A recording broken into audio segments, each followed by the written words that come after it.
Welcome everyone. I am doctor Samita Banik, MD microbiology, BMU থেকে করেছি। আজকে আমাদের টপিক হচ্ছে প্যারাসাইটোলজি, ভাইরোলজি এন্ড মাইক্রোলজি।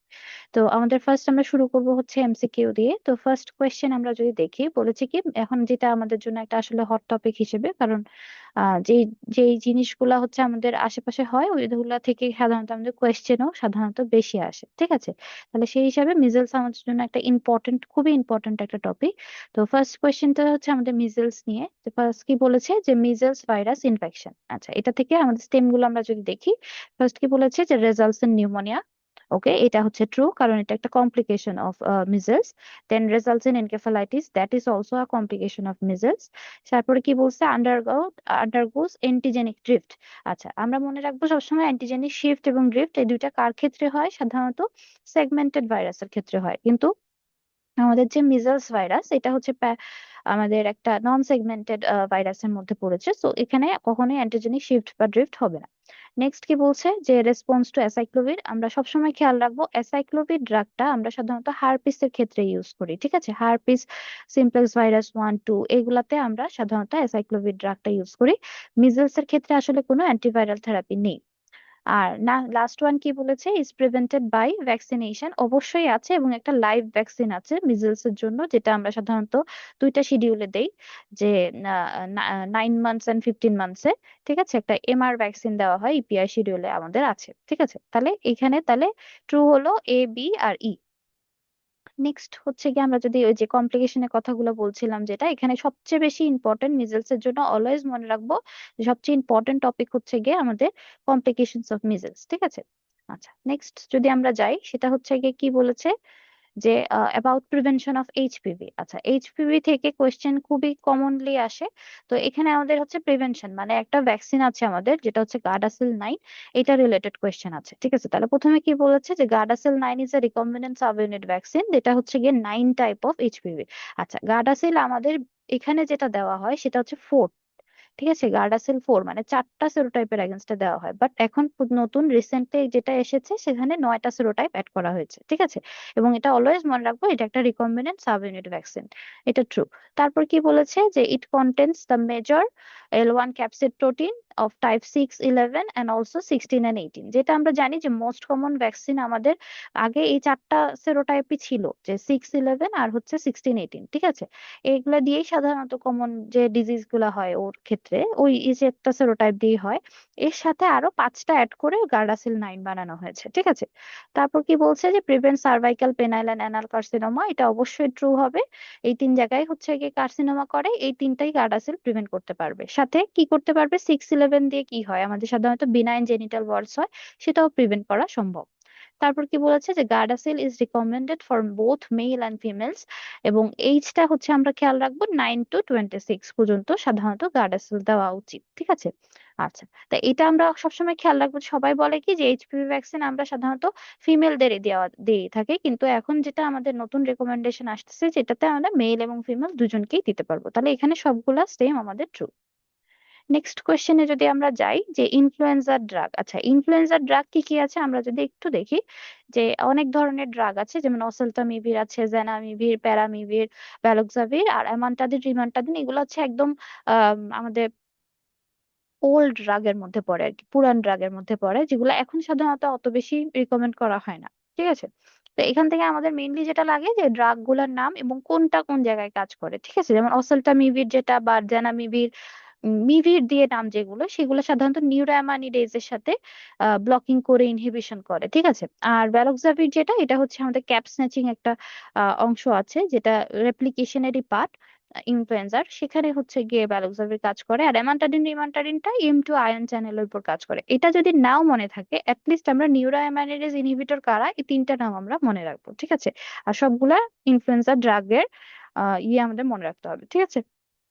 ওকে, তাহলে এখানে আমরা যদি দেখি আমাদের ইনফ্লুয়েঞ্জা ড্রাগ কি কি আছে, ব্যালক্সাভির ঠিক আছে, মিভির আছে, তাহলে অসেলটা মিভি ট্রু। অ্যাসাইক্লোভির আমি আগেই বলেছি, এটা কিসের ড্রাগ, আমাদের হার্পিসের ক্ষেত্রে ইউজ হবে, ঠিক আছে?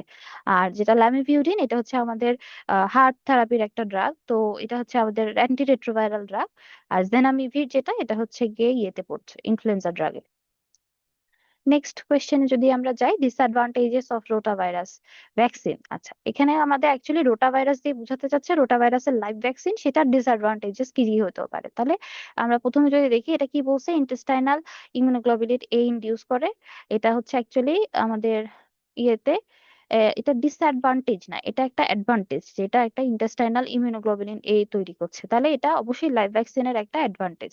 সেম ভাবে হচ্ছে ডিউরেশন অফ ইমিউনিটি অলওয়েজ বেশি হবে, live vaccine is better then the kill vaccine. So এখানে অবশ্যই ডিউরেশন অফ ইমিউনিটিটা বেশি হবে, সো এটাও আমাদের ফলস হবে। নেক্সট কি বলছে, যে অবশ্যই এটা রিভার্ট করতে পারে ভিরুলেন্সে, এটাই তার main disadvantage of rota vaccine, যার জন্য আমরা ইমিউনো কম্প্রোমাইজ বা প্রেগনেন্সির ক্ষেত্রে আমরা এই লাইভ ভ্যাকসিন গুলা দিই না। সেম ভাবে যে can cause disease in immuno compromise, যেটা আমি বললাম। তারপর হচ্ছে কি কি বলছে, যে have to maintain the cold chain, এটাও তার একটা ডিসঅ্যাডভান্টেজ, কারণ কোল্ড চেন মেনটেন না করলে ভ্যাকসিন গুলা নষ্ট হয়ে যায়। সো এটা একটা ডিফিকাল্টি আমাদের জন্য, যে কোল্ড চেন মেনটেন করা বা ইয়ে করা। তো এই কোশ্চেনটা অ্যাকচুয়ালি এই জায়গা থেকে আসছে। রোটা ভাইরাসের নামটা ইউজ করার কারণ হচ্ছে আমরা রোটা ভাইরাসের ভ্যাকসিন সম্পর্কে জানি কিনা সেটা দেখার জন্য। নেক্সট কি বলছে, the main effect of virus infection on the cell. আচ্ছা, সেলের ক্ষেত্রে আমরা খেয়াল রাখবো যে একটা ভাইরাস একটা ইয়েতে ঢোকার পরে চারটা জিনিস হয়। একটা তো হচ্ছে গিয়ে প্রথম যেটা নর্মালি, যে কোনো মরফোলজিক্যাল বা ফাংশনাল চেঞ্জ হবে না, যেমনি ছিল ওরকমই থাকবে সেল। ঠিক আছে, আরেকটা হইতে পারে কি, যে সেল গুলা হচ্ছে গিয়ে যখন রেপ্লিকেশন করতেছে, তখন হচ্ছে গিয়ে সেল থেকে যখন বের হয়ে যায়, তখন সাধারণত মেমব্রেন ড্যামেজ করে। তো এই সেলের মেমব্রেন ড্যামেজের কারণে একটা সেল আরেকটার সাথে লেগে লেগে multi nucleated giant cell formation করতে পারে। তাহলে এটা একটা করতে পারে। আরেকটা কি করতে পারে, ওই যে ভিতরে ঢুকতেছে তার হচ্ছে মেশিনারিজ গুলা ইউজ করতেছে, তখন ওই জায়গায় একটা ম্যালিগন্যান্ট ট্রান্সফরমেশন সে করতে পারে। আরেকটা যেটা, সেটা হচ্ছে গিয়ে সেল লাইসিস করে সে বের হয়ে যেতে পারে। তাহলে সেখানে কি হবে, অবশ্যই সেলটা ডেথ হবে। তাহলে এই চারটা জিনিস হচ্ছে গিয়ে একটা ভাইরাসের ক্ষেত্রে হবে। তাহলে আমরা এখানে উত্তর কি কি হবে, cell death, no change, malignant transformation and fusion of the cell. Atrophy অবশ্যই এখানে হবে না। তারপরেরটা যদি আমরা যাই, viruses that evade the host defence by cytotoxic T cell. আচ্ছা, এটা হচ্ছে একটা জিনিস যে কিছু কিছু ভাইরাসের ক্ষেত্রে হচ্ছে সাইটোটক্সিক টি সেল দিয়ে তারা ইভেশন করে, আবার কিছু আছে ইন্টারফেরনের মাধ্যমে করে। তো সাধারণত সাইটোটক্সিক টি সেল গুলাই আমাদের জন্য ইম্পর্টেন্ট, যে HIV, herpes simplex virus, CMV, adenovirus, এগুলাই হচ্ছে আমরা মনে রাখবো যে সাইটোটক্সিক টি সেল দিয়ে করে। আচ্ছা, কারণ এটা একটু ইম্পর্টেন্ট, এটা আমাদের মনে রাখতে হয়। আর এছাড়া এর বাইরে যদি আমাদের মনে রাখার হয়, তাহলে আমরা ইন্টারলিউকিনস ইন্টারলিউকিনস ইন্টারফেরন্স এর গুলা একটু মনে রাখতে পারি। ঠিক আছে, এর বাইরে আমাদের সাধারণত লাগবে না। তাহলে এখানে যদি আমরা দেখি কি কি হবে, এখানে হার্পিস সিমপ্লেক্স ভাইরাস, অ্যাডিনো আর এইচআইভি, এই তিনটা হচ্ছে এখানে ট্রু হবে। নেক্সট হচ্ছে পোস্ট এক্সপোজার ভ্যাকসিন। এটা খুবই একটা ইম্পর্টেন্ট জিনিস, কেননা একটা ডিজিজ মানে জাস্ট এক্সপোজারের পরে যদি আমরা ভ্যাকসিন দিয়ে সেটাকে ইয়ে করতে পারি, মানে ডিফেন্ড করতে পারি, তাহলে হচ্ছে গিয়ে আমরা অবশ্যই এটা আমাদের জন্য খুবই ইম্পর্টেন্ট। তাহলে সেটা আমরা কার কার ক্ষেত্রে করতে পারবো, এখানে আমাদের যে দুটো আছে, একটা তো আমরা জানি অলরেডি সবাই, যে হেপাটাইটিস বি, যে কোনো সময় প্রিক খাওয়ার পরেও আমরা সেটার এগেনস্টে পোস্ট এক্সপোজার ভ্যাকসিন দিতে পারি। আরেকটা কি দিতে পারি আমরা, রেবিসের ক্ষেত্রে, যে ডগ বাইটের পরে হচ্ছে গিয়ে আমরা সেখানে দিতে পারি। যেহেতু এগুলা সাধারণত আমরা কার ক্ষেত্রে দিতে পারি, যেগুলোর হচ্ছে গিয়ে আমাদের ইনকিউবেশন পিরিয়ডটা লং থাকে, ওইসব ভাইরাসের ক্ষেত্রে আমরা হচ্ছে গিয়ে পোস্ট এক্সপোজার ভ্যাকসিন দিতে পারবো। তাহলে এখানে আরগুলার হচ্ছে গিয়ে পোস্ট এক্সপোজার ভ্যাকসিন নাই, এই দুইটার আছে। ঠিক আছে, আচ্ছা। তারপর হচ্ছে গিয়ে আমরা যাই, হিউম্যান হার্পিস ভাইরাস 8 এর কথা বলছে। এটাকে আমরা একটা কি বলি, কাপোসি সার্কোমা ভাইরাস। আচ্ছা, প্রথম কথা কি বলছে, কাপোসি সার্কোমা করে কাদের ক্ষেত্রে করবে। এই প্রথমটা হচ্ছে গিয়ে আমাদের ঝামেলা, যে প্রথমে যেখানে আমরা দেখবো ইউজুয়ালি অনলি, এই জায়গাগুলো আমরা ভালো করে খেয়াল করব।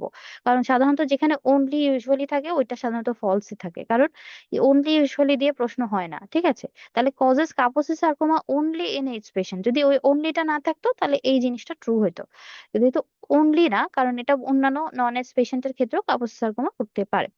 আচ্ছা, নেক্সট কি বলছে, প্রাইমারি ইফিউশন লিম্ফোমা মাল্টিমেরিক ক্যাসেলম্যান ডিজিজ, এটা অবশ্যই হচ্ছে গিয়ে হিউম্যান হার্পিস ভাইরাস 8 দিয়ে হইতে পারে। তারপর কি বলছে, ট্রান্সমিশন যেটা হয় সেটা হচ্ছে প্রাইমারি ভায়া সালাইভা বা সেক্সুয়াল ইন্টারকোর্স এর মাধ্যমে হয়, এটাও ট্রু। এখানে ভেসিকুলার লেশন হয় না, ফ্ল্যাট লেশন হয়। হ্যাঁ, ফ্ল্যাট পার্পল কালারের হচ্ছে গিয়ে, যেহেতু এটা ব্লাড ভেসেলকে ইনভলভ করে, জন্য পার্পলিশ কালারে সাধারণত হচ্ছে গিয়ে লেশন হয়। ঠিক আছে, তারপর কি বলেছে, DNA are present in most spindle cells biopsies tissue that can be detected by PCRs. এটা তার একমাত্র হচ্ছে গিয়ে ডায়াগনস্টিক ইয়ে, মানে মোস্ট গোল্ড স্ট্যান্ডার্ড ইয়ে, যে আমরা বায়োপসি করে টিস্যুটাকে আমরা অবশ্যই সেখানে স্পিন্ডেল সেল পাবো, এবং যেখানে স্পিন্ডেল সেল পাবো সেটাকে আমরা ধরেই নিতে পারি এটা কাপুসি সার্কোমার কথা বলছে। এবং যেটা বলছে যে পিসিআর এর মাধ্যমে আমরা এটাকে দেখতে পারি। ঠিক আছে, অবশ্যই পিসিআর ভাইরাসের ক্ষেত্রে অলওয়েজ গোল্ড স্ট্যান্ডার্ড হচ্ছে গিয়ে পিসিআর। ঠিক আছে, আচ্ছা নেক্সট কি বলছে, যে choose the parasite with correct mode of transmission. দেখি কি কি বলেছে। একটা কি বলেছে, যে strong alerts injection of larva in undercooked meat. আচ্ছা, এটা হচ্ছে গিয়ে কখনোই হবে না, কারণ স্কিন পেনিট্রেশনের মাধ্যমে স্ট্রং অ্যালার্ট স্টারকোরালিস ঢোকে। তাহলে আমরা খেয়াল রাখবো তিনটা প্যারাসাইটের কথা, যেটা হচ্ছে স্কিন পেনিট্রেশনের মাধ্যমে ঢোকে, এবং কোন ফর্ম দিয়ে হয়, ফাইলোরিফর্ম লার্ভা দিয়ে হয়। তাহলে এই তিনটা কাকে, একটা হচ্ছে গিয়ে আমাদের এই স্ট্রং অ্যালার্ট স্টারকোরালিস, এর সাথে আরো দুটা হচ্ছে নিকেটর আমেরিকানা, আর হচ্ছে অ্যাঙ্কাইলোস্টোমা ডিউডেনালি, মানে হুকওয়ার্ম যেটা। ঠিক আছে, তাহলে এই তিনটা আমরা অলওয়েজ খেয়াল রাখবো, যে এটা অলওয়েজ আমাদের স্কিন পেনিট্রেশনের মাধ্যমে হবে। এরপর কি বলছে, লোয়া লোয়া, এটা অবশ্যই ডিয়ার ফ্লাই দিয়ে হয়। তারপর ট্রাইচুরিস হচ্ছে ইনজেকশন অফ এগ এর মাধ্যমে হয়। ঠিক আছে, ট্রু। দেন উশেরেশিয়া হচ্ছে মসকিটো বাইটের মাধ্যমে হয়। উশেরেশিয়া কি মসকিটো দিয়ে হয়, কিউলেক্স মসকিটো দিয়ে হয়। তারপর কি বলছে, অ্যাঙ্কাইলোস্টোমা, যেটা penetration of skin by larva, যেটা আমি প্রথমেই বললাম, এই তিনটার ক্ষেত্রেই হচ্ছে গিয়ে পেনিট্রেশন হবে, এবং লার্ভাটা অলওয়েজ পাইলোরিফর্ম লার্ভা হবে। এই চ্যাপ্টার থেকে আমাদের হচ্ছে গিয়ে কোয়েশ্চেনটা হয়েছে। নেক্সট কি বলেছে, যে পারোভাইরাস বি 19 ইনফেকশন। আচ্ছা, এটা কি করবে, এটা আমরা প্রথমেই যেটা বলেছে, যে স্ল্যাপ চেক সিনড্রোম করে, এটা তার জন্য ইম্পর্ট্যান্ট একটা ইয়ে। ঠিক আছে, এবং এই স্ল্যাপ চেক সিনড্রোমের আরেকটা নাম কি, ফিফথ ডিজিজ। ঠিক আছে, ফিফথ ডিজিজ, এই যে এটাকে আমরা বলবো হচ্ছে ফিফথ ডিজিজ। আচ্ছা, আরেকটা নাম হচ্ছে ইনফেকশাস ইরাইদেমা ইনফেকশিওসাম। ঠিক আছে, এই তিনটা নাম আমরা মনে রাখবো। তারপর আসি হচ্ছে গিয়ে আমাদের যেটা, যে ভাইরাসটা কি বলেছে, লিম্ফোট্রপে। একমাত্র ভাইরাস যেটা আমরা জানি যে আরবিসি কে ইনফেক্ট করে, সেটা হচ্ছে পারোভাইরাস বি 19। তাহলে ভাইরাস অবভিয়াসলি লিম্ফোট্রপিক না, এটা হচ্ছে আরবিসি সেন্ট্রিক। ঠিক আছে, মানে আরবিসি কে সে ইনফেক্ট করবে। দেন হচ্ছে গিয়ে কি বলছে, যে পেরিনাটালি ট্রান্সমিটেড হবে মাদার টু ফিটাস। এইটা হচ্ছে গিয়ে ভার্টিক্যালি ট্রান্সমিশন বললে ট্রু ছিল, প্লাসেন্টাল ট্রান্সমিশন বললে ট্রু হইতো। পেরিন্যাটাল মানে হচ্ছে গিয়ে যখন at the time of birth আর কি, সেটা অবশ্যই এই টাইমে হবে না। ঠিক আছে, ওটার ক্ষেত্রে অন্যান্য ভাইরাস গুলো আছে। দেন হচ্ছে ব্লাড ট্রান্সফিউশনে ট্রান্সমিটেড হইতে পারে, এটা ট্রু, কারণ ব্লাড রিলেটেডই তো, এটা তো আমাদের আরবিসি কে ইনফেক্ট করে, সো এটা হইতে পারে। আর hydrops fetalis secondary to congestive heart failure, then হচ্ছে গিয়ে প্রিসিপিটেড হবে by severe anaemia caused by the death of parvovirus B 19 erythroblast in the foetus. আচ্ছা, এই জিনিসটা আমাদের খেয়াল রাখতে হবে। হাইড্রোসুইটালিস করে আমরা পড়ি, কিন্তু এখানে অ্যাকচুয়ালি কি হয়, এখানে হচ্ছে গিয়ে প্রথমে পারোভাইরাস যে আরবিসি গুলাকে ইনফেক্ট করে, সেটা তো হচ্ছে গিয়ে আমাদের ডিফেন্স সিস্টেম দিয়ে, মানে ওই এরাইথ্রোব্লাস্ট মানে আরবিসি গুলাকে সব সে কিল করে ফেললো। তখন কি হবে, একদম সিভিয়ার অ্যানিমিয়া হবে। তো অ্যানিমিয়ার একটা কনসিকুয়েন্স আমরা জানি, যে কনজেস্টিভ কার্ডিয়াক ফেইলার হইতে পারে। তো ওই কনজেস্টিভ কার্ডিয়াক ফেইলারের হিসেবে একটা ইয়ে হিসেবে, সিকোয়েন্স হিসেবে হাইড্রোক্সিটালিস হয়। একদম ডিরেক্টলি যে ভাইরাসটা করতেছে জিনিসটা ওইরকম না। তারপর আমরা যদি কখনো কেউ বলে যে পারভোভাইরাস বি 19 হাইড্রোক্সিটালিস করতে পারে, তাহলে আমরা ট্রুই দিব। কিন্তু এটা আসলে অ্যাকচুয়ালি ডিরেক্ট কনসিকুয়েন্স হিসেবে হয় না, সেকেন্ডারি কনসিকুয়েন্স হিসেবে হয়। ঠিক আছে, আচ্ছা নেক্সট কি বলেছে, যে অ্যাবাউট চিকুনগুনিয়া ভাইরাস। আচ্ছা, চিকুনগুনিয়া ভাইরাস আমরা সবসময় মনে রাখবো কি, এটা হচ্ছে আমাদের টোগা ফ্যামিলির ভাইরাস, নট ফাইলো ভাইরাস। ঠিক আছে, ফাইলো ভাইরাসের না। তো টোগার মধ্যে আরেকটা ইম্পর্টেন্ট ভাইরাস কি আছে আমাদের, রুবেলা। ঠিক আছে, তাহলে এই দুইটা আমরা খেয়াল রাখবো নামের ক্ষেত্রে। তারপর কি বলছে, আরএনএ নন সেগমেন্টেড জেনোম, অবশ্যই এটা ট্রু। তারপর কি বলছে, arthritis is more prominent feature. এইটা দিয়েই আমরা অ্যাকচুয়ালি ডেঙ্গু চিকুনগুনিয়ার মধ্যে ডিফারেন্স করি, কারণ ডেঙ্গুর ক্ষেত্রে মাইলজিয়াটা বেশি থাকবে। ঠিক আছে, এবং হচ্ছে সাথে খুব ব্রেকবোন ফিভার হবে। ঠিক আছে, কিন্তু তার সাথে সবচেয়ে বেশি খারাপ অবস্থা হয়, আর্থ্রাইটিসটা হয় কিসের ক্ষেত্রে, চিকুনগুনিয়ার ক্ষেত্রে। ঠিক আছে, তাহলে মায়ালজিয়াটা বেশি হবে হচ্ছে গিয়ে ডেঙ্গুতে, আর চিকুনগুনিয়ার ক্ষেত্রে আর্থ্রাইটিসটা বেশি হবে, জয়েন্ট পেইনটা। আচ্ছা, তারপর কি বলছে, যে ভ্যাকসিন প্রিভেন্টেবল, অবশ্যই না, এটার জন্য ভ্যাকসিন নাই। আর এটা হচ্ছে কিউলেক্স মসকিটো দিয়ে না, এটা হচ্ছে আমাদের এডিস মসকিটো দিয়ে ইয়ে হয়। ঠিক আছে, নেক্সট বলছে গিয়ে কি tumour forming DNA virus family. আচ্ছা, এখানে ফ্যামিলি ওয়াইজ বলেছে, তো ডিএনএ ভাইরাসের মধ্যে কোনগুলা পড়বে? এখানে অবশ্যই হ্যাপাডনা পড়বে এবং প্যাপিলোমা ভাইরাস পড়বে। বাকিগুলার মধ্যে আমাদের ক্যালিসি যেটা, এটা হচ্ছে গিয়ে ইয়ে না, অনকোজেনিক না, বাকি দুইটা আরএনএ ভাইরাসের মধ্যে পড়েছে। তারপর আমরা যদি যাই, নেক্সট কোয়েশ্চেন হচ্ছে ভাইরাসেস উইথ সিঙ্গেল সেরোটাইপ যেটার এগেইনস্টে আমাদের ভ্যাকসিন আছে। এই ধরনের কোয়েশ্চেন গুলো যখন আসবে আমরা এটাকে ব্রেক ডাউন করে তারপরে ইয়ে করবো। যেমন প্রথম কথা বলছে গিয়ে ভাইরাসেস উইথ সিঙ্গেল সেরোটাইপ, আগে একবার দেখে ফেলবো কোনগুলো সিঙ্গেল সেরোটাইপ, তারপরে দেখবো যে সেগুলোর মধ্যে কোনটা কোনটার ভ্যাকসিন আছে। তাহলে আমরা যদি দেখি এখানে একচুয়ালি যেগুলার হচ্ছে কি সিঙ্গেল সেরোটাইপ প্লাস ভ্যাকসিন আছে, সের মধ্যে হচ্ছে আমাদের মিজেলস আর ইয়েলো ফিভার। ডেঙ্গুর হচ্ছে অবশ্যই সিঙ্গেল সেরোটাইপ না, চারটা সেরোটাইপ আছে। আর হচ্ছে গিয়ে আমাদের চিকুনগুনিয়া, সিএমভি, এগুলা সেরোটাইপ একটা, কিন্তু এদের কোনো ভ্যাকসিন নাই। তাহলে সেই হিসাবে আমাদের এটা আসলে এই জায়গা থেকে আসছে, এবং এটা একটা ইম্পর্টেন্ট হচ্ছে গিয়ে চার্ট আমাদের জন্য, ঠিক আছে। নেক্সট কোয়েশ্চেন কি বলছে যে the following R slow viral diseases. Slow viral disease একটা ইম্পর্টেন্ট, মানে হচ্ছে ইনফিনিটি স্টার টপিক, এটা কখনো আমরা বাদ দিয়ে যেতে পারবো না। তাহলে এখানে কি কি আমাদের স্লো ভাইরাল ডিজিজের মধ্যে পড়েছে? অবশ্যই হচ্ছে ক্রুজফেল জেকব ডিজিজ, তারপর হচ্ছে গিয়ে আমাদের সাবাকিউট স্ক্লেরোজিং প্যানএনকেফালাইটিস হবে ট্রু, এইচ ট্রু হবে, এবং প্রোগ্রেসিভ মাল্টিফোকাল লিউকেনকেফালোপ্যাথি। কারণ এখানে প্রায়ন ইয়ে করে নাই, প্রায়ন উল্লেখ করলে তাহলে ক্রুজফেল জেকব ডিজিজ এইটা হচ্ছে গিয়ে আমাদের শুধু ট্রু হইতো। যেহেতু আমাদের সবগুলাই চাইছে, তাহলে এইডস থেকে শুরু করে সবগুলাই হবে, রেবিস বাদে, ঠিক আছে। আচ্ছা, নেক্সট বলছে অ্যাসপারজিলাস ফিউমিগেটাস। অ্যাসপারজিলাস ফিউমিগেটাস ডিজিজ করে না এমন কোনো খুব একটা জায়গা অ্যাকচুয়ালি নাই, মানে মোটামুটি বডির প্রতিটা জায়গায় সে করতে পারে। তাহলে লাংসে তো অবশ্যই করে, ফাঙ্গাল বল। তাছাড়া চোখে করতে পারে ক্যারাটাইটিস, স্কিনেও করতে পারে, এবং কানে করতে পারে। জেনিটাল অর্গান পর্যন্ত সাধারণত যায় না, ঠিক আছে। তাহলে কোথায় কোথায় করে? এই যে ফাঙ্গাল বলটা সাধারণত করতে পারে স্কিনে, চোখে, কানে। তারপরে আদার অর্গানের মধ্যে সাইনাসেস এর মধ্যে করতে পারে, লাংসে করতে পারে, অ্যালার্জিক ব্রঙ্কোপালমোনারি অ্যাসপারজিলোসিসও করতে পারে, ঠিক আছে। আচ্ছা, তারপরে যদি যাই পরের question, patient susceptible to black fungus. আচ্ছা, ব্ল্যাক ফাঙ্গাস কোনটা? মিউকরমাইকোসিস। এটা কিন্তু কোভিড পেশেন্টের ক্ষেত্রে খুব বেশি ইম্পর্টেন্ট, ঠিক আছে। যে কোভিড পেশেন্টের ক্ষেত্রেই ওই সময় এটা আমাদের খুব বেশি চোখে পড়েছে। এর আগে হতো যে তা না, না হতো, তারপরেও এটা হচ্ছে মানে ওই সময়টা খুব বেশি পরিমাণে আমাদের একটা ইয়েতে আসছে। তাহলে পেশেন্ট সাসেপ্টেবল ও ব্ল্যাক ফাঙ্গাস অলওয়েজ মনে রাখবো যে সাধারণত ইয়ে টাইপের পেশেন্ট যারা, একটু ইমিউনো কম্প্রোমাইজ পেশেন্ট যারা, তাদের ক্ষেত্রে হবে। তাহলে কোভিড-19 হবে, ডায়াবেটিকে হবে, লিউকেমিয়া হবে। সিকেডি একটা ইমিউনো কম্প্রোমাইজ স্টেট, বাট এটার ক্ষেত্রে সাধারণত হয় না। তাহলে কিতে কিসে হয়? যে ডায়াবেটিসে হবে, ক্যান্সারে হবে, নিউট্রোপেনিয়াতে হবে, আয়রন ওভারলোড এবং সিভিয়ার কোভিড-19 এর ক্ষেত্রে হবে। নেক্সট কি বলছে? Nematodes that infect the human through larva.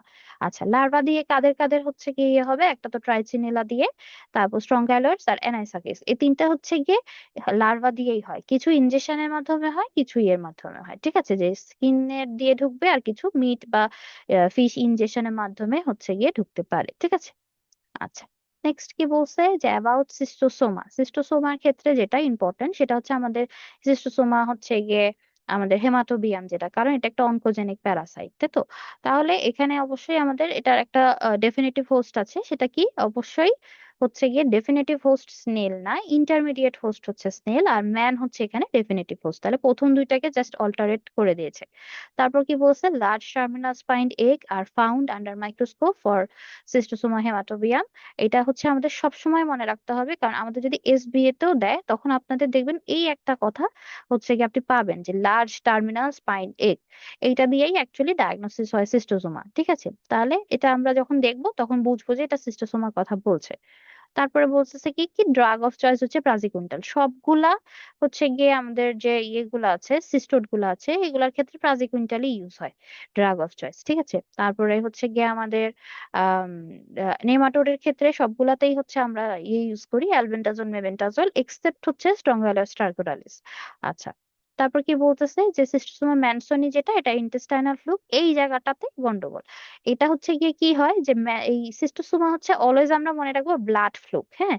তো ফ্লুকের মধ্যে যেটা, যে এটা সিস্টোসোমা ম্যানসনি বলেন, জ্যাভনিকাম বলেন, সবগুলাই ইন্টেস্টাইনের ব্লাডের প্লেক্সাসের মধ্যে থাকে, নট ইন্টেস্টাইনাল ফ্লুক, ঠিক আছে।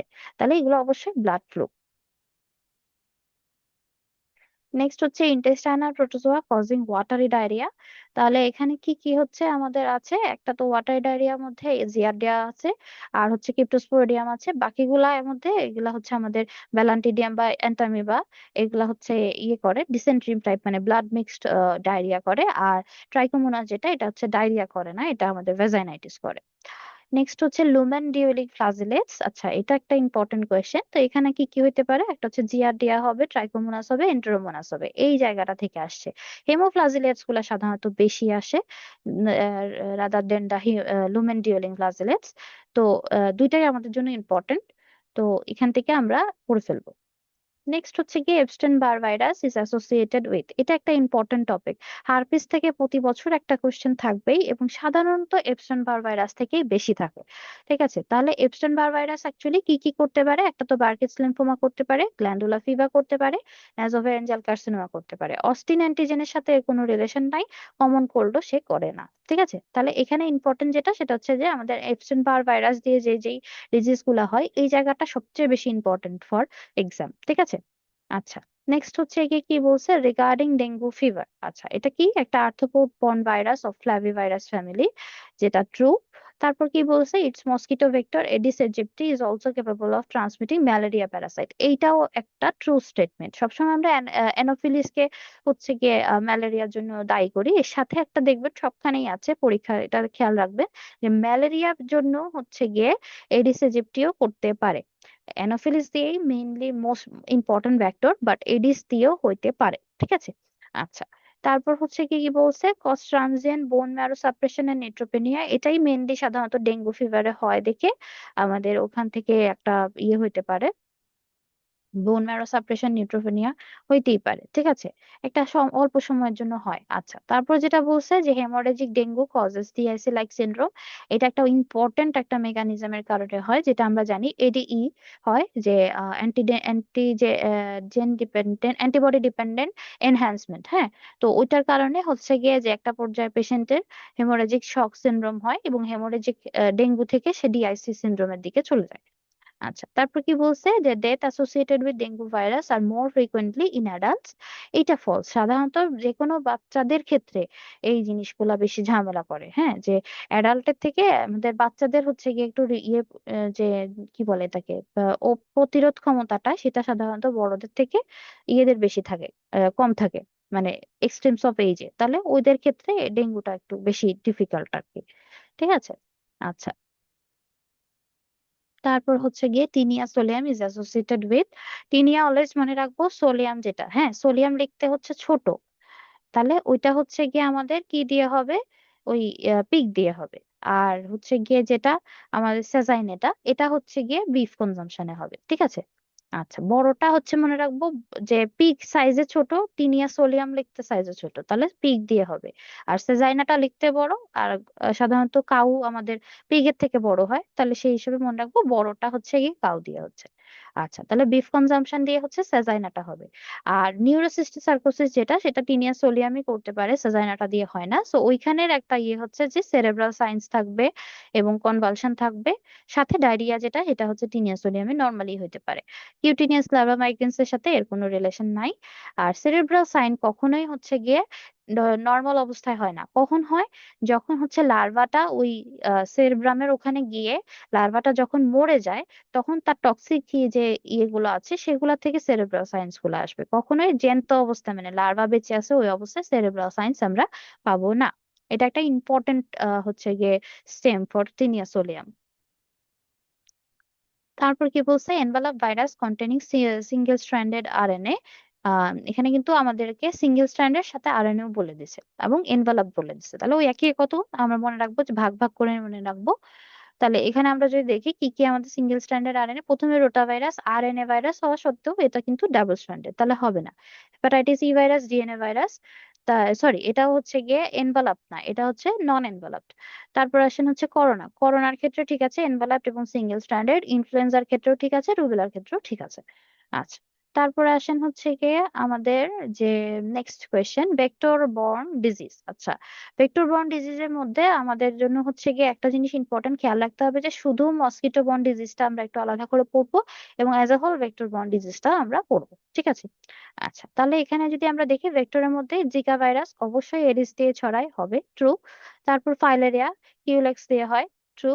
অ্যামিবিয়াসিসে কোনো ভেক্টর নাই, ট্রাইকোমোনিয়াসিসে কোনো ভেক্টর নাই। ম্যালেরিয়ার ক্ষেত্রে কি আছে? অ্যানোফিলিস মসকিটো আছে। তাহলে এখানে তিনটাই মসকিটো বর্ন দিয়েছে।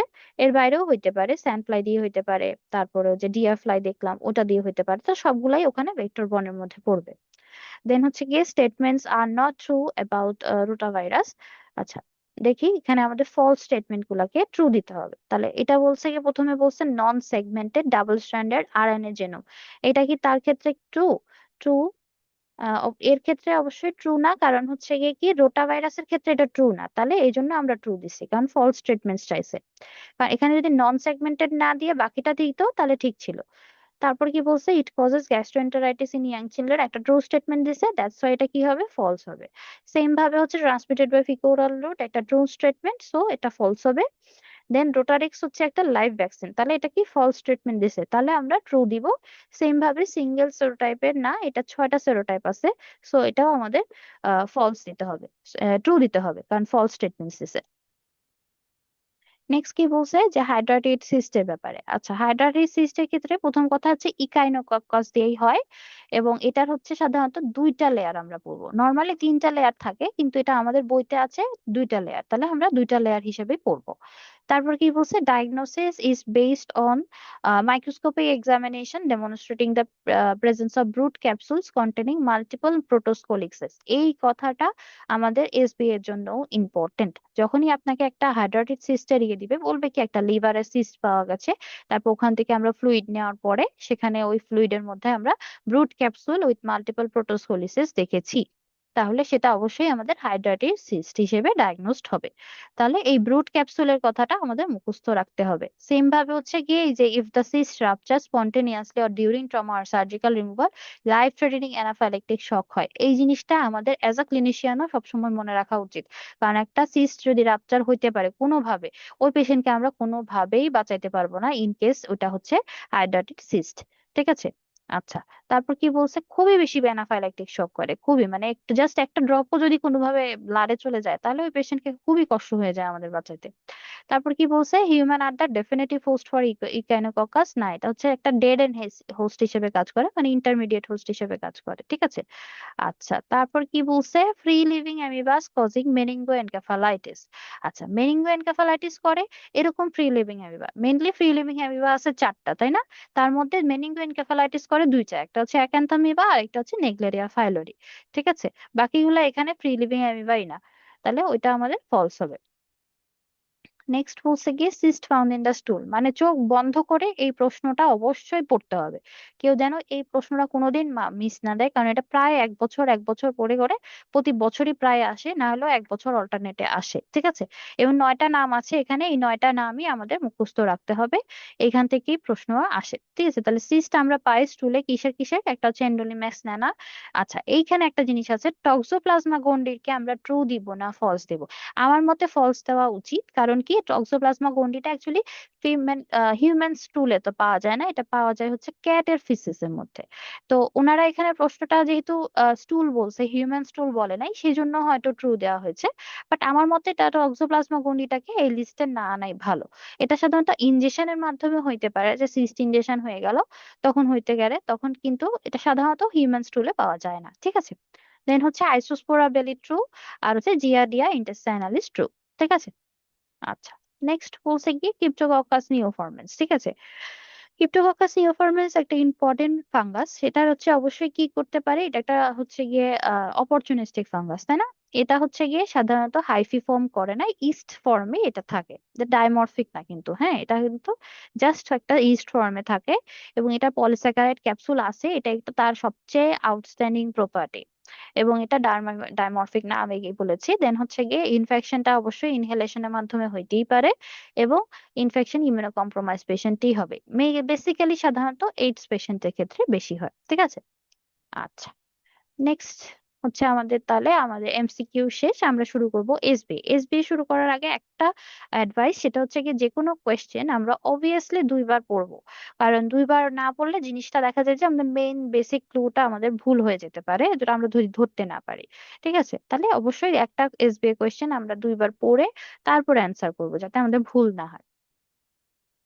আমরা যদি দেখি প্রথম কোয়েশ্চেনটা কি বলেছে, a 9 month old presents with acute watery diarrhea, low grade fever and mild vomiting for 3 days. Stool analysis shows no blood nor leukocytes 9, মানে এটা ওয়াটারি ডায়রিয়াতে থাকার কথা না। তো which of the following is the most definitive test for adenoviral gastroenteritis? যে কোনো ভাইরাসের ক্ষেত্রে আমি আগেই বলেছি এবং বারবার বলবো, সেটা হচ্ছে যে কোনো ভাইরালের ক্ষেত্রে যদি আমরা ডেফিনেটিভ টেস্ট বা গোল্ড স্ট্যান্ডার্ড টেস্ট চাই, তাহলে সবসময় পিসিআর হবে। ঠিক আছে, তাহলে স্টুল পিসিআর ফর অ্যাডিনোভাইরাস, যেহেতু গ্যাস্ট্রোএন্টারাইটিস বলছে, তাহলে স্টুল পিসিআর ফর অ্যাডিনোভাইরাসই এখানে ট্রু হবে।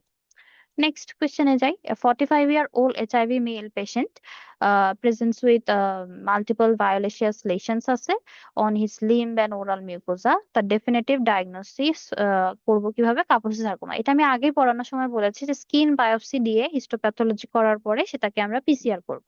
তাহলে সেখানে আমরা কাপোসি সার্কোমা ডায়াগনোস করতে পারবো। এবং এখানে আমরা কি পাই? স্পিন্ডল সেল পাই। এই কথাটা আমাদের অবশ্যই মনে রাখতে হবে কাপোসি সার্কোমার ক্ষেত্রে। এবং কাপোসি সার্কোমা কিন্তু আমাদের এসবি এর জন্য একটা ইম্পর্টেন্ট টপিক। হ্যাঁ, আচ্ছা।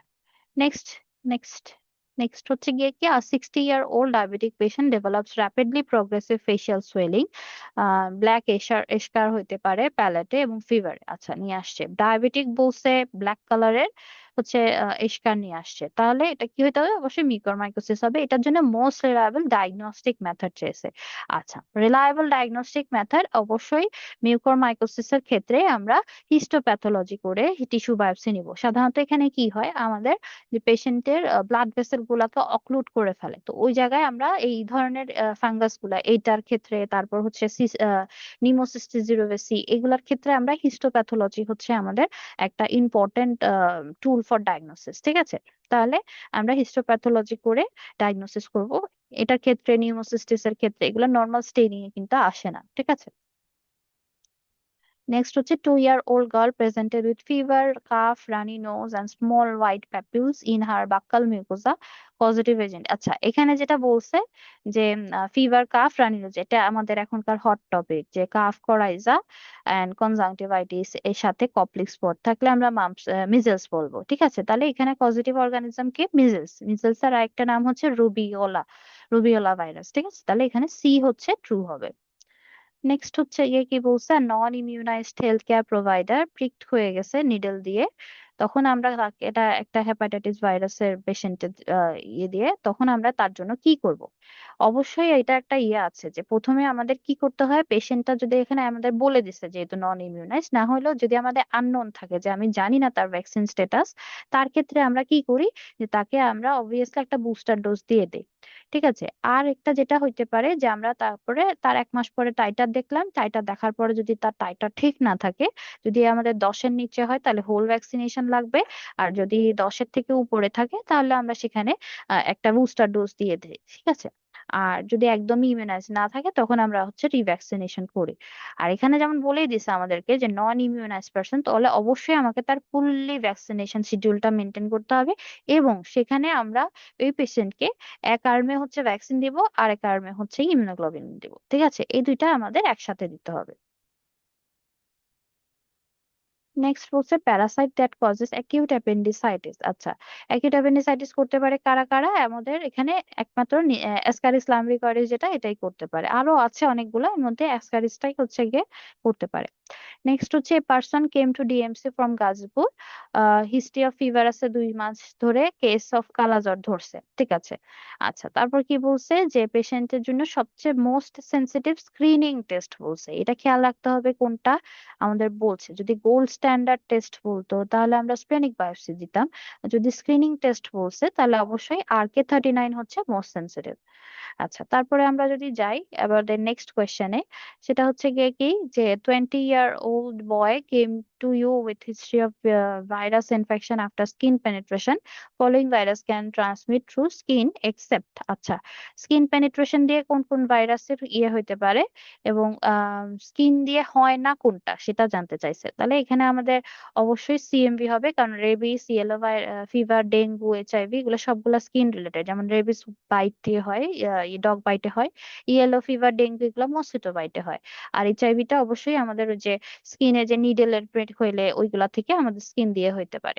একমাত্র সিএমভি যেটা এটা হয় না। সিএমভির জন্য অনেকগুলা রুট আছে, ট্রান্সপ্লাসেন্টাল আছে, রেসপিরেটরি আছে, হ্যাঁ 3টা রুট আছে তার জন্য। তারপর হচ্ছে গিয়ে কি 25-year-old man suffering from high grade fever for last 3 days. His CBC shows platelet to 25,000 per millimeter mercury. 25,000 per cubic millimeter, then হচ্ছে গিয়ে but other parameters are normal, then what will be the confirmatory test for dengue? এই পেশেন্টের confirm করতে বলছে। এই যে এই কথাগুলো আমাদের খেয়াল রাখতে হবে। যদি আমাদের বেসিক টেস্ট বলে তাহলে আমরা প্রথম শুরু করব NS1 দিয়ে, যে কোন সপ্তাহে, প্রথম সপ্তাহে আসলে। তো 3 দিনের মধ্যে আসছে, আমরা প্রথমে সাধারণত NS1ই করার কথা, কিন্তু কনফার্মেটরি টেস্ট চাইছে। তাহলে কনফার্মেটরি কথাটা যেহেতু বলে দিচ্ছে, তাহলে অবশ্যই এখানে আমাদের আরটিপিসিআরই হবে। যে কোনো ভাইরাল ইনফেকশনের ক্ষেত্রে আরটিপিসিআর বা PCR is always the confirmatory বা গোল্ড স্ট্যান্ডার্ড টেস্ট। নেক্সট কি বলছে, একটা 10-year-old child came to with history of erythema infectiosum, যেটা আমি প্রথমে বলছিলাম আমাদের স্ল্যাপচিক সিনড্রোমের কথা। তো after clinical evaluation aplastic anaemia পাইছে। তা আমরা এটা কি দিয়ে হয় আমরা আগেই জেনে গেছি, সেটা হচ্ছে পারোভাইরাস B19 দিয়ে হয়। ঠিক আছে, তাহলে আজকে আমাদের টোটাল 40 কোয়েশ্চেন শেষ। তো হচ্ছে গিয়ে thank you for your patience hearing.